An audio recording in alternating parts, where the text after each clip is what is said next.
Hello students, I welcome you all to the YouTube channel understanding basics. इस video में हम क्या करने जा रहे हैं, इस वीडियो में हम एक नए टॉपिक को समझेंगे, ठीक है। और वो टॉपिक क्या है, डिलिमिटेशन कमीशन, ठीक है। बेसिकली ये कंटिन्यूएशन ही है जो हम लोगों ने टॉपिक किया है इससे पहले, रिजर्वेशन ऑफ सीट्स, उसको ही हम लोग कंटिन्यू कर रहे हैं। और इस टॉपिक में हम और ज़्यादा फर्दर चीज़ें पढ़ेंगे रिजर्वेशन के बारे में, जो कि होगा डिलिमिटेशन कमीशन के बारे में। हम अंडरस्टैंड करेंगे कि आखिरकार एससी और एसटी को रिजर्वेशन कैसे दिया जा रहा है, कैसे सीट्स का रिजर्वेशन किया जा रहा है, हम उसको उसको समझेंगे, प्रैक्टिकली समझेंगे कि आखिरकार ये चीज़ कैसे हो पा रही है। साथ ही साथ में हम लोग विमेंस रिजर्वेशन के आइडिया के बारे में भी पढ़ेंगे, ठीक है। तो चलिए रीड करते हैं क्या दिया हुआ है यहाँ पर। Who decides which constituency is to be reserved, on what basis is the decision taken. इससे पहले हम लोगों ने कहा कि देखो भाई, हम लोग क्या करेंगे, सेपरेट इलेक्टोरेट नहीं करेंगे, हम लोग क्या करेंगे, रिजर्वेशन देंगे, ठीक है। तो अब हमें अगर रिजर्वेशन हम लोगों ने डिसाइड कर लिया कि रिजर्वेशन देना है, तो ये कैसे डिसाइड किया जाएगा कि आखिरकार कौन सी कॉन्स्टिट्यूएंसी को रिजर्व करना है।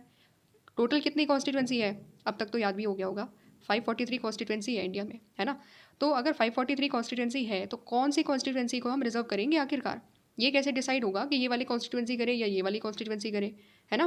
तो ये क्वेश्चन रहता है। दूसरा है, on what basis is the decision taken, किस बेसिस पर हम ये डिसाइड करेंगे कि सपोज अगर एक कॉन्स्टिट्यूएंसी को हम रिजर्व करने जा रहे हैं शेड्यूल कास्ट के लिए, तो वो क्राइटेरिया क्या होगा, हम उस चीज़ को समझेंगे। ये दोनों क्वेश्चन यहाँ पर एड्रेस किए गए हैं। The decision is taken by an independent body which is called the delimitation commission. तो ये जो डिसीजन है कि रिजर्वेशन कौन सी सीट में किया जाएगा, ये कौन कर रहा है, ये एक इंडिपेंडेंट बॉडी कर रही है, गवर्नमेंट नहीं डिसाइड कर रही, ठीक है। एक अलग से बॉडी बनाई गई है, ये बॉडी डिसाइड कर रही है कि ये कौन सी सीट का रिजर्व करना है, कौन सी सीट को रिजर्व किस तरीके से करना है, और ये डिसीजन कैसे लिया जाएगा। और ये बॉडी का नाम क्या है, डीलिमिटेशन कमीशन, ठीक है। क्या नाम है इसका, डीलिमिटेशन कमीशन। तो देख लेते हैं, समझ लेते हैं आखिरकार डीलिमिटेशन कमीशन होती क्या है। The delimitation commission is appointed by President of India and works in collaboration with Election Commission of India, ठीक है। It is appointed for the purpose of drawing up the boundaries of the constituency, ठीक है। ये इसका main function है। ये क्या है, ये वाला जो पॉइंट है ना, ये इसका मेन फंक्शन है। तो अपनी एनसीईआरटी में टिक मार्क कर सकते हो कि अगर कभी भी क्वेश्चन आए डिलिमिटेशन कमीशन के बारे में, तो ये पॉइंट आपको लिखना होगा कि देखो, डिलिमिटेशन कमीशन एक ऐसी इंडिपेंडेंट बॉडी है, पहली चीज़, which is appointed by President of India. Delimitation को अपॉइंट कौन करता है, भारत के जो प्रेसिडेंट हैं वो अपॉइंट करते हैं, और वो इलेक्शन कमीशन ऑफ इंडिया के साथ मिलकर के काम करती है, ठीक है। इलेक्शन कमीशन ऑफ इंडिया को भी हम डिटेल में पढ़ेंगे आने वाले फर्दर टॉपिक्स में। बस अभी फिलहाल हमें पहली जानकारी उसके बारे में क्या मिली, डीलिमिटेशन कमीशन के बारे में जानकारी ये मिली। It is appointed by President of India and it works in collaboration with Election Commission of India, ठीक है। चलो, दूसरी चीज़ ये है कि वो आखिरकार काम क्या करती है। तो हमारी कॉन्स्टिट्यूएंसीज़ की जो बाउंड्रीज़ होती है, उसको ड्रॉ करने का काम, बाउंड्रीज़ को डिसाइड करने का काम, पूरी की पूरी कंट्री में बाउंड्रीज़ को डिसाइड करने का काम कौन कर रहा है, ये डिलिमिटेशन कमीशन कर रही है। सिंपल शब्दों में अगर हम बात करें, अगर हमारे पास 543 कॉन्स्टिट्यूएंसी है, तो हर कॉन्स्टिट्यूएंसी कितनी बड़ी होगी, उसकी बाउंड्री कितनी होगी, हर कॉन्स्टिट्यूएंसी में कितने लोग होंगे, ठीक है, कितने लोगों पर एक कॉन्स्टिट्यूएंसी बनाई जाएगी, ये सारी चीज़ें डिसाइड करती है डिलिमिटेशन कमीशन। नाम का मतलब देखो, डिलिमिटेशन मतलब क्या हुआ, लिमिट किया जा रहा है, ठीक है। क्या किया जा रहा है यहाँ पर, एक तरीके से जो हमारी बाउंड्रीज़ है उनको लिमिट किया जा रहा है। बाउंड्रीज़ को लिमिट किया जा रहा है का मतलब ये है कि जो कॉन्स्टिट्यूएंसी है हमारी, उनकी बाउंड्रीज़ को डिसाइड किया जा रहा है कि ये एक कॉन्स्टिट्यूएंसी होगी, दूसरी कॉन्स्टिट्यूएंसी ये होगी, और इस हर कॉन्स्टिट्यूएंसी में लगभग इतने लोग होने चाहिए, ठीक है। तो ये सारी चीज़ें कौन डिसाइड कर रहा है, कॉन्स्टिट्यूएंसी का बाउंड्रीज़ कौन तय कर रहा है, डीलिमिटेशन कमीशन, ठीक है। अब और क्या हुआ, quota of constituencies to be reserved in each state is fixed upon the proportion of SC और ST in that state, and after drawing the boundaries, the delimitation commission looks at the composition of the population in each constituency. Those constituencies that have the highest proportion of the scheduled tribe population, they are reserved for ST. अब हम सबसे पहले ये समझ रहे हैं, हम लोगों ने क्वेश्चन क्या करा था, डिसाइड कैसे होगा कि ये वाली सीट SC के लिए रिजर्व करनी है, ये वाली सीट ST के लिए रिजर्व करनी है, ये कैसे पता चलेगा। तो उसमें सबसे पहले हमने जाना कि देखो, डिलिमिटेशन कमीशन है जो कॉन्स्टिट्यूएंसीज की बाउंड्रीज को डिसाइड करती है, ठीक है। चलो, इतना तो समझ में आ गया। लेकिन जब बाउंड्रीज ड्रॉ कर ली, उसके बाद हर कॉन्स्टिट्यूएंसी में देखा जाएगा कि इस कॉन्स्टिट्यूएंसी में, सपोज कोई एक कॉन्स्टिट्यूएंसी है, ए ही ले लेते हैं, इस कॉन्स्टिट्यूएंसी में शेड्यूल कास्ट के लोग कितने हैं, इस कॉन्स्टिट्यूएंसीज में शेड्यूल ट्राइब के लोग कितने हैं, ठीक है, इस कॉन्स्टिट्यूएंसीज में अपर कास्ट के लोग कितने हैं। तो बेसिकली पूरी पॉपुलेशन कितनी है, और कितने परसेंटेज ऑफ सेक्शंस हैं यहाँ पर वो देखा जाएगा, हर कॉन्स्टिट्यूंसी को पढ़ा जाएगा। हर कॉन्स्टिट्यूंसी में पढ़ने के बाद क्या होगा, वो कॉन्स्टिट्यूंसी ऐसी कॉन्स्टिट्यूंसी जिसमें हाईएस्ट प्रपोर्शन होगा शेड्यूल ट्राइब के लोगों का, तो उसको रिजर्व कर दिया जाएगा। जैसे 543 कॉन्स्टिट्यूंसीज़ है, ठीक है, तो 543 कॉन्स्टिट्यूंसीज़ में से कुछ कॉन्स्टिट्यूंसीज़ में शेड्यूल ट्राइब की पॉपुलेशन ज़्यादा है, ठीक है, बाकी कॉन्स्टिट्यूंसीज़ के मुकाबले कुछ कॉन्स्टिट्यूंसीज़ में क्या हो रहा है कि शेड्यूल ट्राइब ज़्यादा संख्या में है।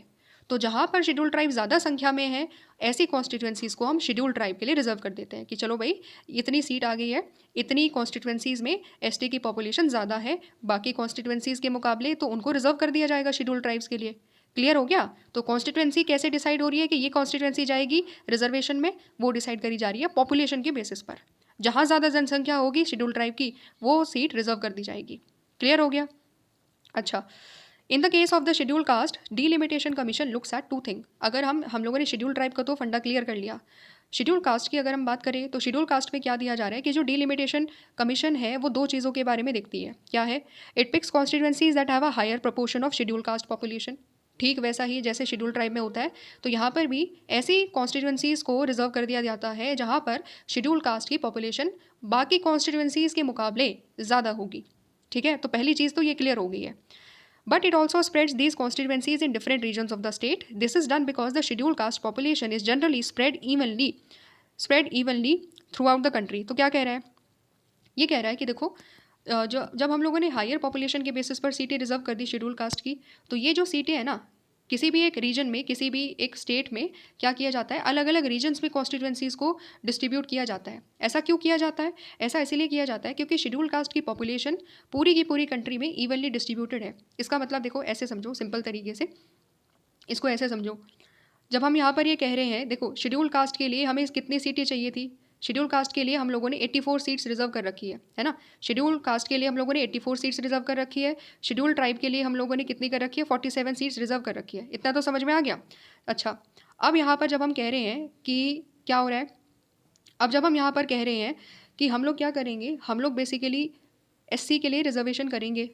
तो पंजाब, सपोज पंजाब का पूरा राज्य है, पंजाब में बहुत सारी कॉन्स्टिट्यूंसीज़ हैं, तो ये कॉन्स्टिट्यूंसी में भी SC की पॉपुलेशन ज़्यादा है, और इधर ये वाला जो एरिया है, ये वाला जो पर्टिकुलर एरिया है, ये पॉइंट, इसमें भी शेड्यूल कास्ट की पॉपुलेशन है, इसमें भी शेड्यूल कास्ट की पॉपुलेशन है। इसका मतलब क्या है कि पूरे पंजाब में जो शेड्यूल कास्ट की पॉपुलेशन है ना, वो काफ़ी इवनली स्प्रेड है। तो हमारे यहाँ पर फिर जो डिलिमिटेशन कमीशन क्या कर रही है, डिलिमिटेशन कमीशन एक स्टेट में इवनली, जहाँ जहाँ पर कॉन्स्टिट्यूंसीज़ में शेड्यूल कास्ट की पॉपुलेशन ज़्यादा है, इस तरीके से इवनली उस पूरे के पूरे स्टेट में जो जो कॉन्स्टिट्यूंसीज़ हैं उनको रिजर्व कर दिया जाता है, और वो इवनली स्प्रेडेड होती है पूरे के पूरे राज्य में। तो जिस भी राज्य में जिस एरिया में शेड्यूल कास्ट की पॉपुलेशन ज़्यादा होगी, उस एरिया में हम क्या करेंगे, सीटों को रिजर्व कर देंगे, और इसीलिए शेड्यूल कास्ट की सीट्स काफ़ी ज़्यादा इवन तरीके से डिस्ट्रीब्यूटेड है, मतलब एक तरीके से सिमिलर लेवल पर डिस्ट्रीब्यूट करी जा रही है on the basis of their population. तो ये चीज़ यहाँ पर बताई गई है। ये चीज़ तो होगी शेड्यूल कास्ट के बारे में। अब एक चीज़ और समझो, जब हम ये कह रहे हैं कि यहाँ पर जनरली स्प्रेड करी जाती है, जनरली स्प्रेड इवनली, तो ये चीज़ तो हम लोगों ने समझ ली। लेकिन अब सपोज़ हम लोगों ने सीट रिजर्व कर दी, ठीक है, जैसे 2024 में क्या हुआ, 2024 में इलेक्शन हुआ, ठीक है, तो कुछ सर्टन सीटें हम लोगों ने रिजर्व करके रखी हुई थी। अब ऐसा तो नहीं है ना कि जो एक टाइम पीरियड में सीट रिजर्व हो गई है SC या फिर ST के लिए, एक कॉन्स्टिट्यूंसी में रिजर्वेशन लग गया है SC के लिए चाहे ST के लिए, वो हमेशा उसी कॉन्स्टिट्यूंसी में रिजर्वेशन लगेगा। नहीं, ऐसा नहीं है, ऐसा ज़रूरी नहीं है। इसका मतलब क्या हुआ, these reserve constituencies can be rotated after each time the delimitation exercise is undertaken. मतलब क्या हुआ, मतलब ये हुआ कि डिलिमिटेशन कमीशन क्या करती है, डिलिमिटेशन कमीशन समय समय पर कॉन्स्टिट्यूंसीज की बाउंड्रीज़ को रीड्रॉ करती है। जैसे ही सेंसस होता है, सेंसस यानी कि पूरी जनगणना हो जाती है, उसके बेसिस पर समझा जाता है कि अच्छा यहाँ पर SC ज़्यादा है, यहाँ पर ST ज़्यादा है, ठीक है, तो क्या होता है फिर उसके अकॉर्डिंगली बाउंड्रीज़ को चेंज भी किया जाता है। ऐसा नहीं है कि हमेशा एक बार जो जैसी बाउंड्री डिसाइड होगी वैसा ही रहेगा, नहीं। क्यों? क्योंकि हमेशा जनसंख्या बदलती रहती है ना। कुछ शेड्यूल ट्राइब के लोग जो पहले एक जगह पर ज़्यादा रहा करते थे, हो सकता है कि वो 10 साल में कहीं और चले जाए, क्योंकि माइग्रेशन तो होता रहता है ना, कोई काम के लिए जा रहा है, कोई जॉब के लिए जा रहा है, कोई पढ़ने के लिए जा रहा है। इसकी वजह से क्या हो रहा है, इसकी वजह से क्या हो जाता है कि जहाँ पर पहले रिजर्वेशन हुआ करता था जिस कॉन्स्टिट्यूंसी में, धीरे धीरे क्या होता है 10-15 साल में चेंजेस आ जाते हैं। ठीक है, तो फिर दोबारा से देखा जाता है कि अच्छा अब दोबारा से देखना पड़ेगा कि कहाँ पर एसटी की पॉपुलेशन ज़्यादा है। इसीलिए हम लोग हमेशा फिक्स नहीं करते कि एक बार यहाँ पर सीट रिजर्व होगी एसटी के लिए तो जीवन भर यहाँ पर फिक्स रहेगी, ये वाली सीट फिक्स रहेगी। ठीक है, ऐसा नहीं होता, रोटेट होती रहती है। इस बार सपोज पंजाब में कोई एक पर्टिकुलर सीट है तो वो सीट इस बार रिजर्व कर दी गई, तो जब अगली बार डिलिमिटेशन कमीशन दोबारा से बाउंड्रीज डिसाइड करेगी तो उसकी जगह पर किसी और कॉन्स्टिट्यूंसीज को रिजर्व कर देगी, फिर उसके बाद उसकी जगह पर किसी और कॉन्स्टिट्यूंसीज को रिजर्व कर देगी एज पर द पॉपुलेशन। ठीक है, समझ पा रहे हो? तो ये चीज़ है, बस यहाँ पर इतना समझना है कि सीट्स जो है हमारी क्या होती रहती है, रोटेट होती रहती है हर समय में। जैसे जैसे डिलिमिटेशन होगा तो हम लोग सीट्स को रोटेट करते रहेंगे एज़ पर द पॉपुलेशन। जहाँ पर पॉपुलेशन ज़्यादा होगी, जैसे जैसे पॉपुलेशन में चेंज होता रहेगा बिकॉज ऑफ माइग्रेशन, तो हम लोग क्या करेंगे, सीट्स को चेंज भी करते रहेंगे, रोटेट भी करते रहेंगे। तो ये तो हम लोगों ने पूरा आइडिया ले लिया डिलिमिटेशन कमीशन के बारे में, उसका फंक्शन भी हम लोगों ने समझ लिया, और एक्चुअली में शेड्यूल कास्ट और शेड्यूल ट्राइब के लिए रिजर्वेशन ऑफ सीट कैसे होता है वो भी हमने जान ली। अब एक और चीज़ है, अब हम लोग विमेन के रिजर्वेशन के बारे में थोड़ा सा आइडिया ले लेते हैं। The constitution does not make similar reservation for the other disadvantage group. तो कॉन्स्टिट्यूशन क्या कर रहा है, कॉन्स्टिट्यूशन रिजर्वेशन का आइडिया बाकी ग्रुप्स के लिए नहीं दे रहा है, बाकी डिसएडवांटेज ग्रुप्स के लिए नहीं दे रहा है। Of late, there has been a strong demand seeking reservation of seats in the Lok Sabha and the state legislative assemblies for women. तो इसलिए क्या हुआ, विमेन भी एक तरीके से रिप्रेजेंट नहीं करी जा रही है इक्वल तरीके से। ठीक है, तो विमेन के अगर हम बात करें विमेन सेक्शन की, तो बहुत सारे लीडर्स, बहुत ही कम विमेन लीडर्स आपको मिलेंगे देखने को, चाहे आप पार्लियामेंट की बात कर लो, चाहे आप स्टेट लेजिस्लेटिव असेंबलीज को देख लो। ठीक है, तो इसीलिए बहुत लंबे टाइम पीरियड से ही लगातार डिमांड उठ रही थी कि विमेन को भी रिजर्वेशन दिया जाना चाहिए, क्योंकि रिजर्वेशन से क्या होगा, सीट रिजर्व होगी, वहाँ पर विमेन कैंडिडेट्स को ही पार्टीज़ को खड़ा करना पड़ेगा। ठीक है, तो इसकी वजह से इस तरीके से लगातार क्या हो रही थी, डिमांड हो रही थी। ओके, तो रिजर्वेशन की डिमांड कितनी थी, 1/3 ऑफ द सीट रिजर्वेशन की डिमांड उठ रही थी कि देखो हम लोग क्या करेंगे, हम लोग जो भी रिप्रेजेंटेटिव बॉडी है उसमें कम से कम 1/3 ऑफ द सीट्स विमेन के लिए रिजर्व करेंगे। ये चीज़ हम लोगों ने लोकल लेवल पर तो कर दी थी। ठीक है, लोकल लेवल पर कर दी थी कब, 1991 में या 1992 में, जब भी हम लोगों ने पंचायती राज लेकर आए हम लोग। उसके बाद reservation of seat of women has been provided for in the rural and the urban local bodies. जो हमारे पंचायत है, जो हमारी म्यूनिसिपैलिटी है, उसमें हम लोगों ने जो 1/3 सीट है उसको रिजर्व करके रखा है, और जिसका चेंज आज के टाइम में हम देख भी रहे हैं।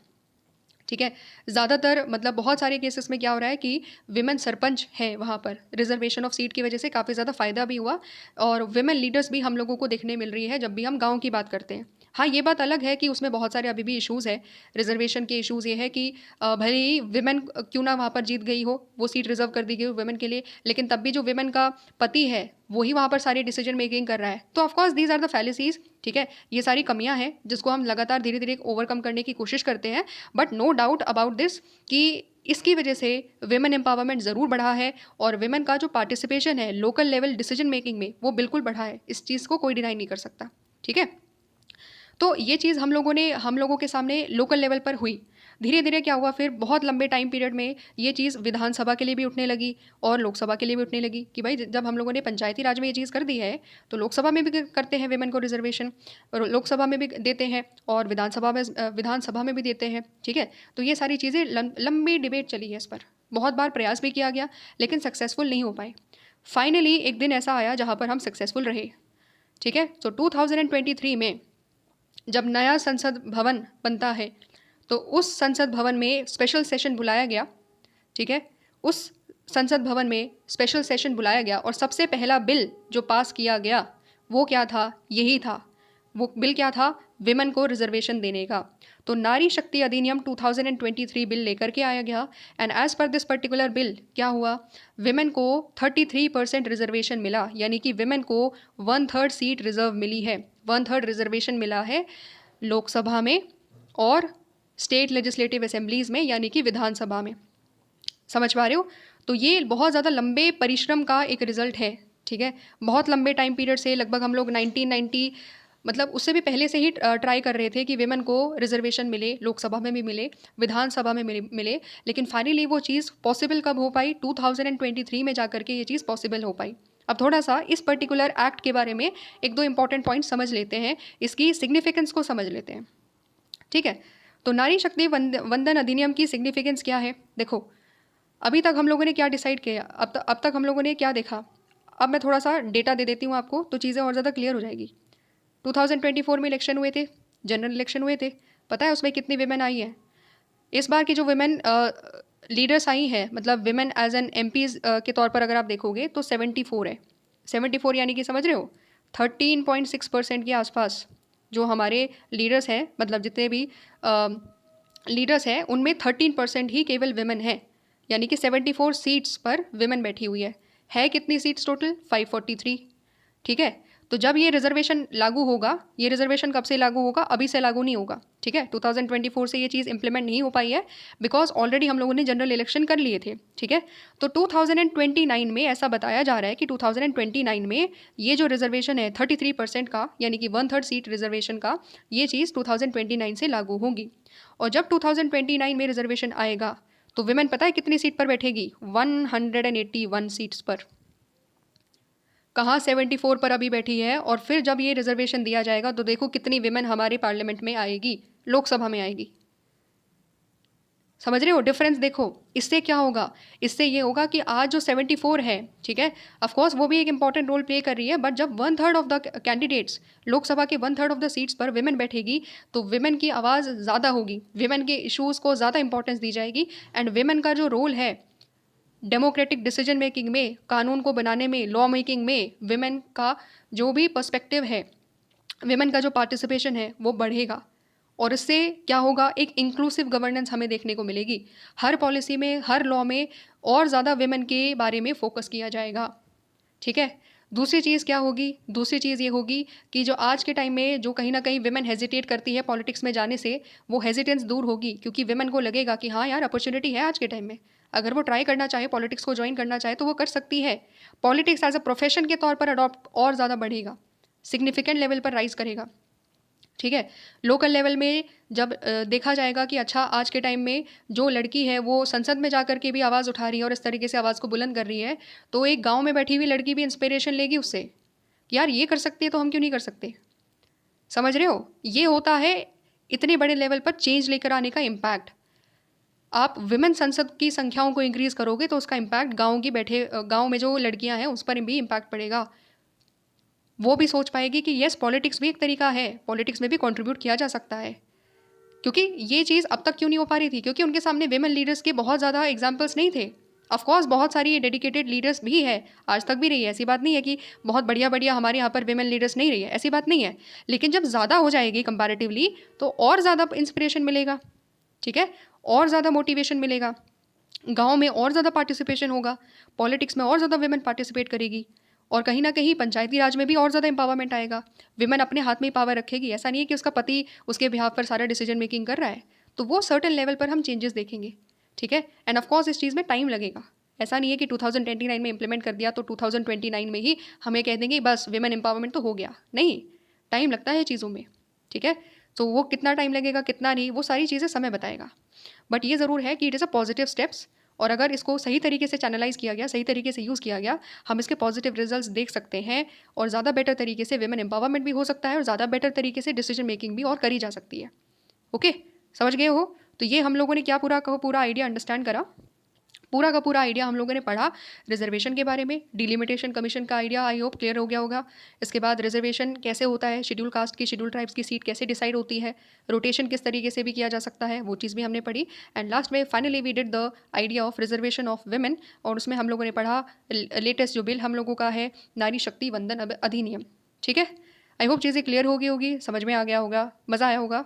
ठीक है, तो इस तरीके से हमारा क्या हो गया, हमारा ये वाला जो टॉपिक है वो हो गया कंप्लीट। मिलते हैं हम लोग नेक्स्ट वीडियो में, जहाँ पर हम लोग नेक्स्ट टॉपिक को कवर करेंगे। थैंक्स फॉर वॉचिंग, मिलते हैं नेक्स्ट वीडियो में।